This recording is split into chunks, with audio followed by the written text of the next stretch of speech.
ആത്മവിദ്യാ സംഘം സ്ഥാപിച്ചതാര്?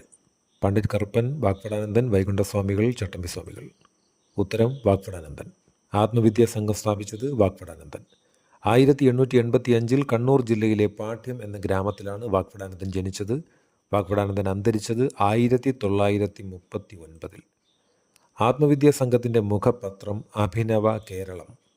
വാഗ്ഭടാനന്ദൻ്റെ യഥാർത്ഥ പേര് വയലേരി കുഞ്ഞിക്കണ്ണൻ ഗുരുക്കൾ. കൃതികൾ: വാഗ്ഭടാനന്ദൻ രചിച്ച കൃതികൾ: ആത്മവിദ്യാ ലേഖമാല, പ്രാർത്ഥനാമഞ്ജരി, അധ്യാത്മയുദ്ധം. വാഗ്ഭടാനന്ദൻ കോഴിക്കോട് കാരപ്പറമ്പിൽ സ്ഥാപിച്ച സംസ്കൃത പഠന കേന്ദ്രം തത്വപ്രകാശിക. ആത്മവിദ്യാ സംഘത്തിൻ്റെ പ്രധാന പ്രവർത്തന മേഖലയായിരുന്ന സ്ഥലം മലബാർ. വാഗ്ഭടാനന്ദ എന്ന പേര് നൽകിയത് ബ്രഹ്മാനന്ദ ശിവയോഗിയാണ്. വാഗ്ഭടാനന്ദൻ എന്ന പേര് നൽകിയത് ബ്രഹ്മാനന്ദ ശിവയോഗി. ഊരാളുങ്കൽ കൂലി വേലക്കാരുടെ പരസ്പര സഹായ സംഘം എന്ന പേരിൽ വാഗ്ഭടാനന്ദൻ കർഷക സംഘടന സ്ഥാപിച്ചു.